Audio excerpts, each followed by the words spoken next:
Hello, and welcome to Passion Supernatural Podcast, the podcast where we discuss what we consider to be the best soap opera ever, Passions. Every Sunday at 2 p.m., we air exclusively on YouTube. Once again, we're free. No need to pay money. No need to save up your allowances or your money that you make at work. None of that. It's not like DirecTV. We are free, exclusively on YouTube every weekend. Once again, Sunday, 2 p.m. Eastern. And we discuss everything to do with the late soap opera ever, Passions, whether it go from the actors to the amazing storylines, to the magic and witchcraft and the special effects, you name it, all of it. It's all we talk about, and we love doing it. Hi there, I'm Joe Velasquez, host of this show, and joining me again today is my lovely co-star, Casey Metcalf. Casey, sweetie, how you doing? Oh, I have to cough. Oh, dear. Stuck on my pop. Ooh, careful there. Yeah, I've been hearing about a number of people, their drinks going down the wrong tube. We gotta be careful with that one. But anyways, um, yeah, so like always, like I said, if you missed this weekend, don't worry about it. You can always tune in next weekend and everything. And all the episodes that we've done so far are all on our YouTube page, Passions Supernatural Podcast. So if you want to be alerted whenever we have a new episode, like and subscribe, people. Just hit that subscribe button. And so far, once again, Casey and I have been back at it, just like we discuss every weekend. That is, whenever it's just the two of us and everything. Every weekend, we basically discuss. We basically been watching the final season of Passions. That is season nine, and everything in 2008. And when I say final season, we are approaching it. We are almost done, people. We are almost done watching. We are currently in the month of July right now, where we are watching exclusively on YouTube. And man, I mean, we're almost done, aren't we, Casey? I mean, I can't believe it. We've come this far. And don't worry, people, don't worry. Once again, we are not canceling the show once we finish. We are not. Yeah. Yeah, we're going to keep going. We're going to find things, passions to discuss. We're going to continue to get actors on here. We would like you fans out there to get in touch with us and maybe guest appear with us on here sometime. All of it and everything. We're wrapping up with the watching the show is all. We've been watching it for so long, and we're already, I can't believe we're almost done. It's gonna probably break our hearts when we come to the ending of this. I mean, for how far we've come. Casey and I have been watching since before we started this podcast, and look at us now. I mean, but some interesting things have happened. I mean, sadly, where we had to leave off, we left off at a cliffhanger. So we got to be careful not to spoil what's going to happen for Casey. But Casey and I, what we've seen so far, a good number of things, a good number of things have happened. Um, hmm. Well, Well, Fencer and Becky poison everybody's food. yep, mushroom sauce. Yep, Yep. yep, the mushroom sauce. Yes, and I said this several times. Again, I guess I understand it's a soap opera, so and not to mention it's a fictional soap opera, but this is one of those moments to where I feel that the acting is so fake and everything. Because I mean, seriously, if they really poisoned somebody, the poison would not take effect that quickly. No, Yeah. poison takes not long, but not that quick. So, Yeah. yeah, I mean, it takes a little bit to fully take effect. You're not just gonna take a bite out of it and then all of a sudden, bleh, it Damn. doesn't work like that. No, it doesn't work like that. No, you gotta, especially not to mention. I mean, I could be wrong. I'm not a doctor. I don't know. I'm not a doctor, so I don't know. But I mean, I would think, and again, don't quote me on this, but I would think you would have to get up and actually move around for the poison to actually take effect. I don't think it would work. That's one thing we need to look up.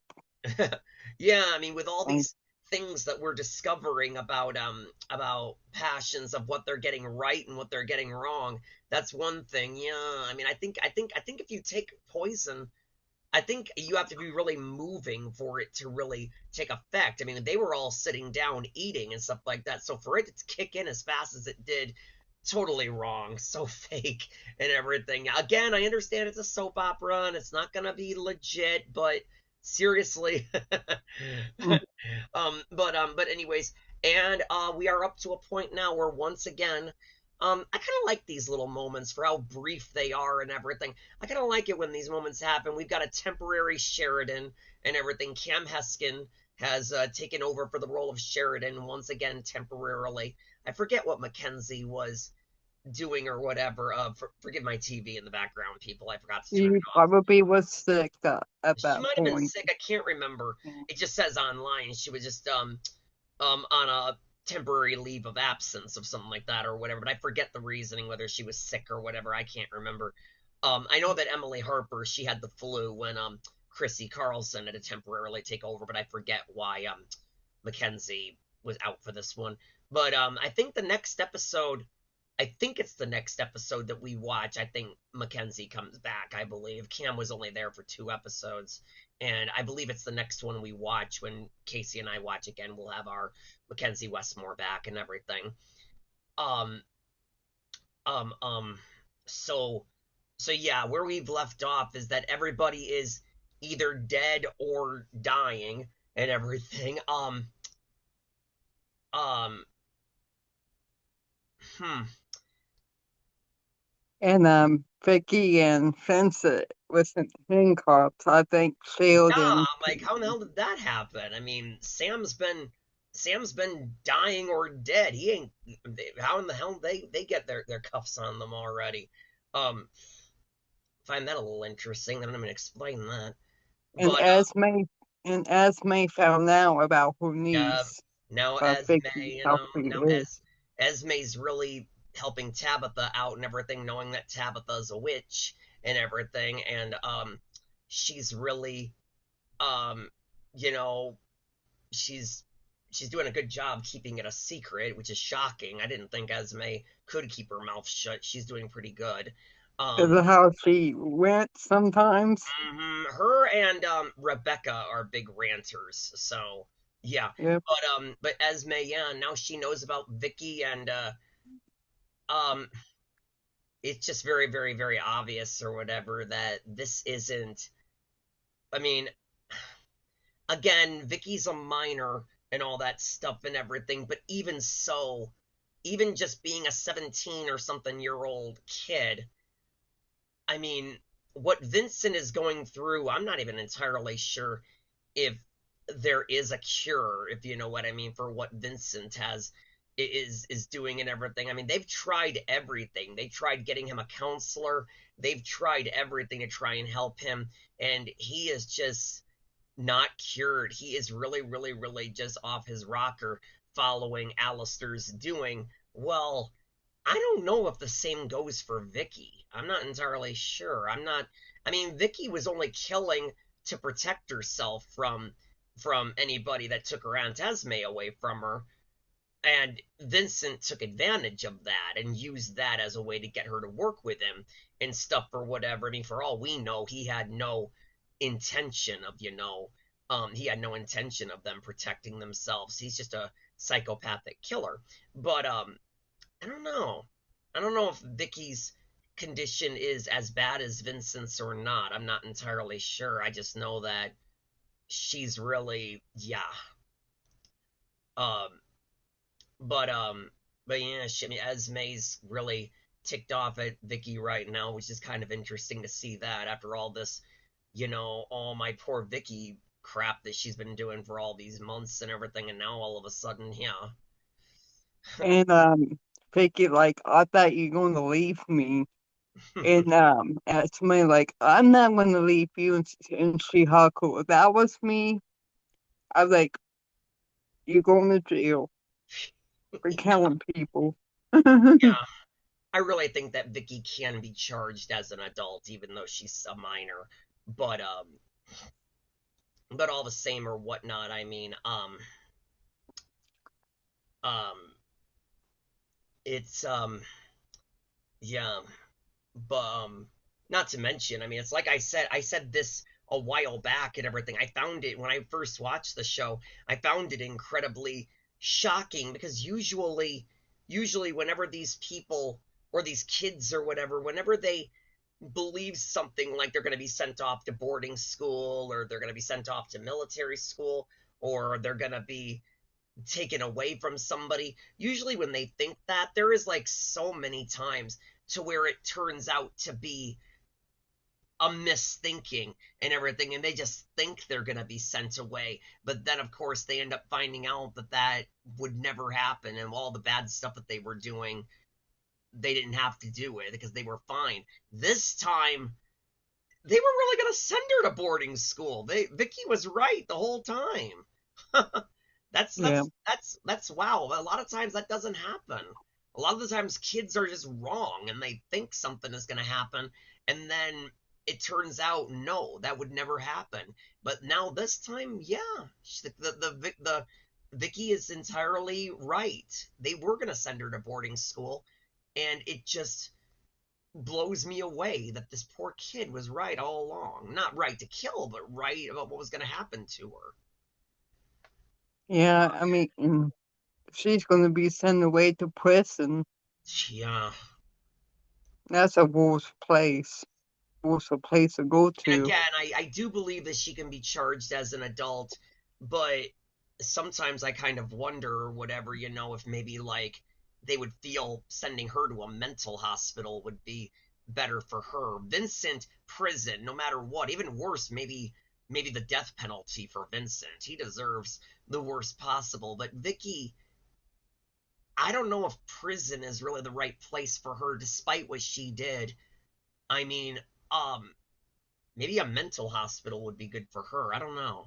It's hard for me to really know with this stuff. I don't know. I've heard about a lot of killers out there and a lot of people that have done bad things, and I sometimes wonder what the proper punishment would be and such or whatever. So, excuse me, everyone. But anyways, so as we were saying, yeah, everybody is either dead or almost dying, including Julian, everybody in there, and Esme has basically gotten Tabitha or whatever. Like everybody, keep your mouth shut and everything because we don't want to spoil it for Casey. I've already told Casey that something is going to be happening to Tabitha and everything. Something that might be a little bit of a heartbreaker for all of us, poor Tabitha, after all these years of having watched her on Passions, and then we're going to see what happens. I'm not going to say it, but something's going to happen, and it's going to be a little bit of a heartbreaker.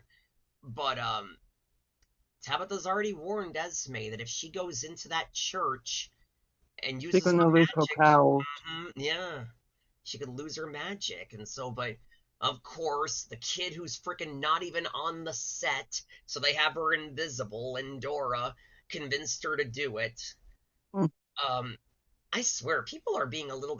I mean, no, no, no. I like it when Tabitha does the right thing and stuff like that. That's good. That's good for her to do the right thing. But I feel like way too many people have ganged up on Tabitha. I tell you, I really feel like it's just she's a witch, people, for crying out loud. I mean, let her be herself. You got Miguel blackmailing her with a letter. You got you got Esme, you know, not even getting it that she will lose her powers if she uses the magic in that church. I mean, people are just seeming like we don't care. We want you to do stuff for us. We don't care what happens to you. I'm like, God, like I said, I like it when she does good, but this is getting a little bit out of control with how people are just ganging up on her. Yeah. I think that Tabitha has really I mean, I don't know if that's character. I don't know if this is character development or if it's just the writing. I'm not entirely sure, but I feel like Tabitha has been totally toned down since the beginning and everything. Because I mean, again, I wasn't watching in the beginning, but I would imagine that most people would say, Tabitha was a lot more evil and much more of antagonistic in the beginning and everything. And then as the years went on, like when Endor, even with Timmy, I'm sure people would say that she was just a lot more evil and everything. And then years went on, when Endora came along, she started to kind of lighten up, continuing to do evil, but do it in a different way.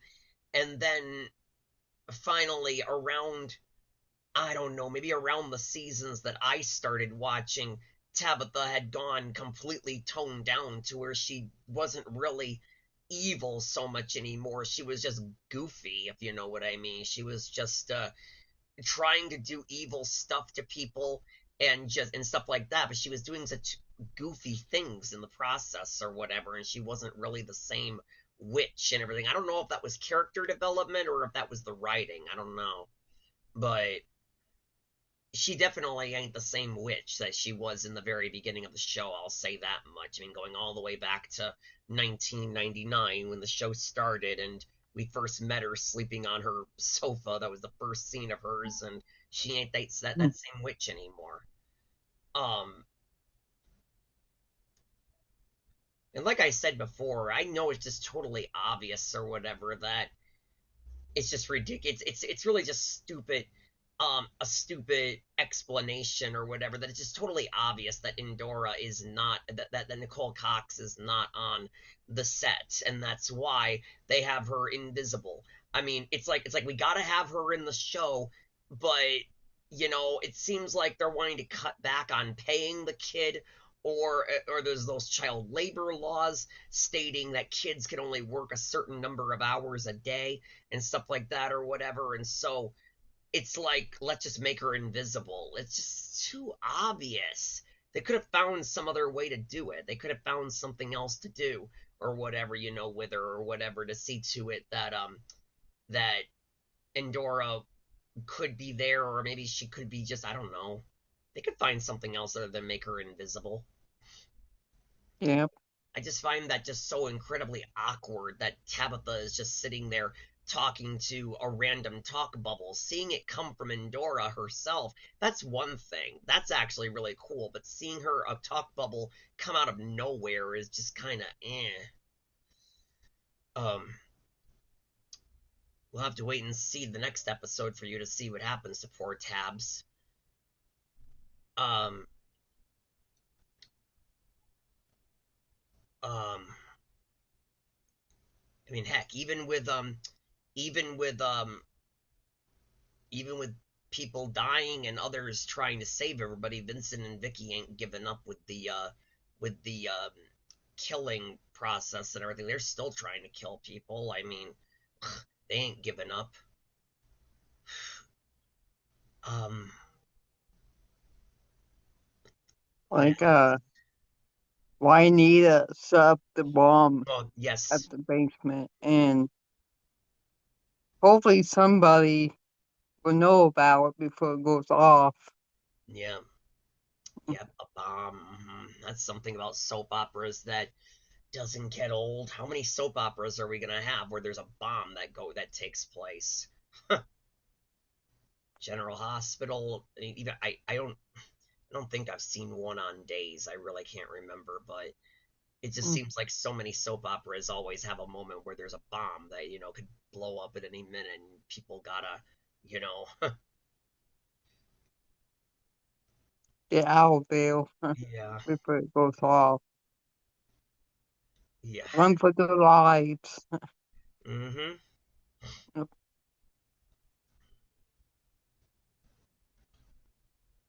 yeah, um, um, um. So yeah, Juanita is on with that once again. She's become an interesting character again. She's not all yelling and repeating the same thing over and over again. She's doing something kind of cool and everything. I mean, starting up a bomb to kill everybody. That's an interesting character. So we don't want to hear her repeat over and over again how she wants Pilar dead. And she doesn't do anything. Yeah, exactly. It just gets annoying. um, hmm, And Ethan's dying. huh? And Ethan is dying, and Teresa was trying to save him. And Mm, she picked up that meat with the sauce with the mushrooms in it, and she yeah. wanted to eat it and die with him. Yeah, Teresa really, really. yeah, she really goes far, I tell you. She really wants to save everybody. Yeah, I mean, well, not save everybody, but she is really dramatic when it comes to this stuff. When it comes to being with Ethan after all these years, she really, yeah, um, man, dying for you to see everybody's reaction if they come out of this. Um, And then they locked Sheldon in the closet. yeah, like she's out now, Vicky. thanks to Esme, and she's trying to help everybody. They basically got almost like three people, Esme, Sheridan, and Eve, all trying to help and everything. And even with the three of them, it's not enough. But now, I mean, like I said, Esme's getting Tabitha to help out and everything, and she hasn't gone in yet. We're gonna have to wait until next weekend for us to talk about that. Um, hmm, Yep. And hmm.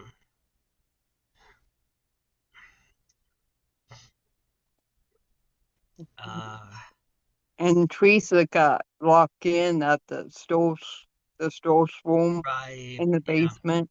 I still wonder who in the world, how in the world that Gwen, happened. Was it Gwen? I mean, Gwen did it, yeah. really? Okay. I didn't remember if it was Gwen or not. Okay. Yeah. So Teresa won't ruin the wedding. I really think that I'm gonna be honest or whatever. I really think that the writing for Sheridan is getting a little bit out of control. I mean, her having her having this obsession with wanting Luis back and everything, that's one thing. I mean, she's done some bad things and she became a villain for a time and all that stuff and everything. And as I've said before, she's much more of antagonistic than villainous. I mean, yeah, she has become a villain at some points, but other times compared to Gwen and compared to Pretty, she actually showed that she has something of a conscience or whatever, just something a very small one, but something of a conscience. But it seems like the writers don't really know how to make up their minds. It's like there are times where Sheridan, it's like think about it. Think about it. Going back to, you know, when Pretty was still controlling Fancy.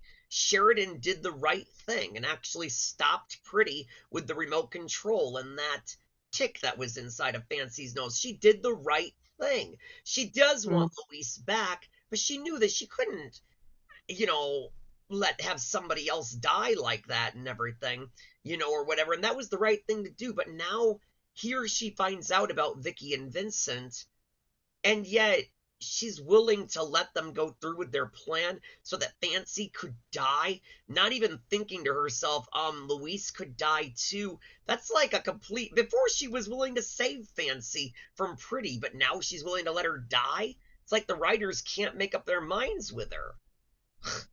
They just mm, keep sending her back and forth, and the writing just isn't, that great for poor Sheridan. Like seriously, it's a little bit too much for even her.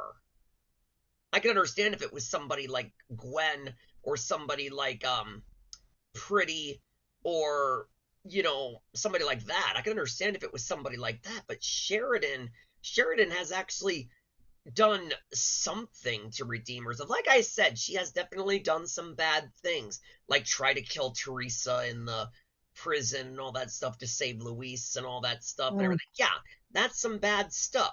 But since then, she has actually started working on herself to do better. But now it's like they keep shoving her back into the antagonist role. I'm just glad that she changed her mind on even this one because Sheridan is really having a bouncy road of going just bounce back and forth between antagonist and good guy. I mean, Yep.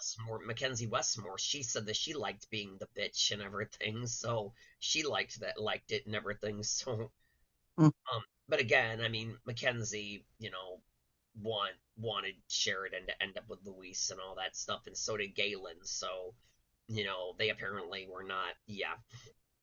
Um.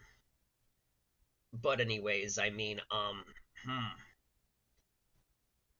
Um. And Kay and Miguel wasn't at the church with Yeah, I everybody. found that a little bit weird, especially with Tabitha mentioning that they're off in some sort of other dimension. Like, what?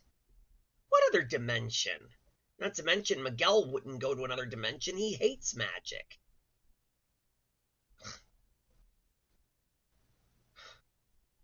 So Whatever that means. I found that a little bit weird that they weren't there.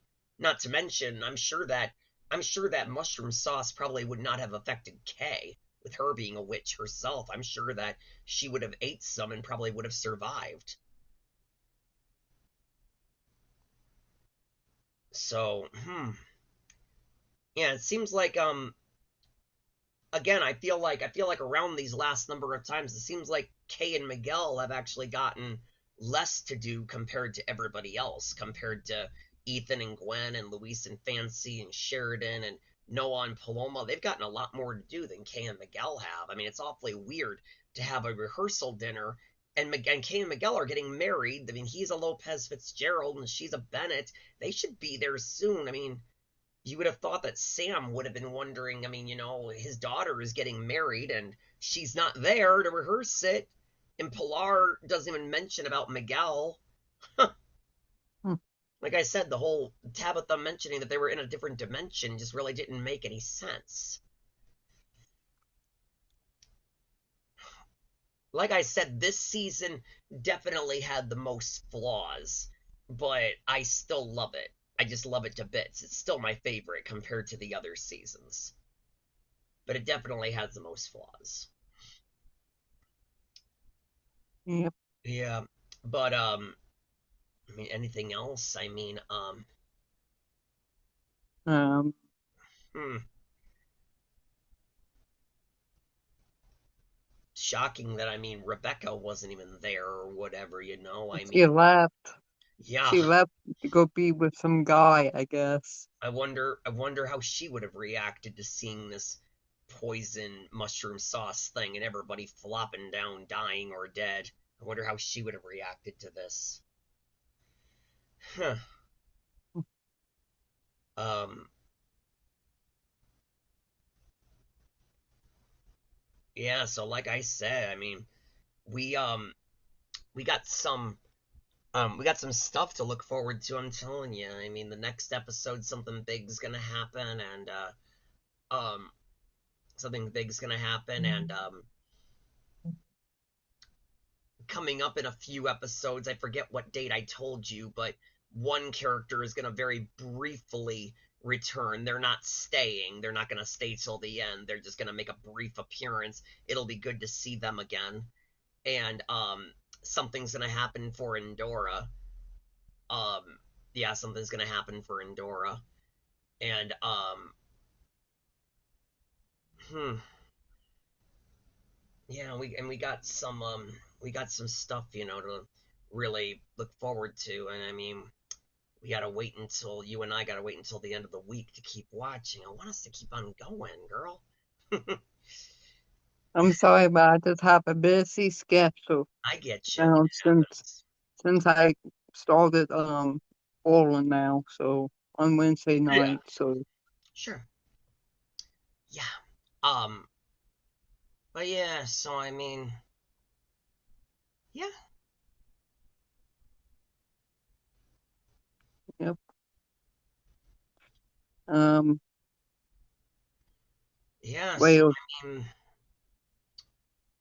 that's pretty much what we've watched so far. A good number of things have happened, and more things are coming our way. I mean, like I said, we are almost done, but until they do finish, we got some we got some things to catch up on. I got some catching up with Casey to fill in. yep. Yeah. But yeah. So anyways, but hey, you know what? My alarm just went off. We actually made it through another episode. That's right, we did it. We actually made it through this round. Just enough time for us to discuss what we watched and then ding ding ding, the clock goes wild. Well, anyways, people, we thank you all for tuning in once again.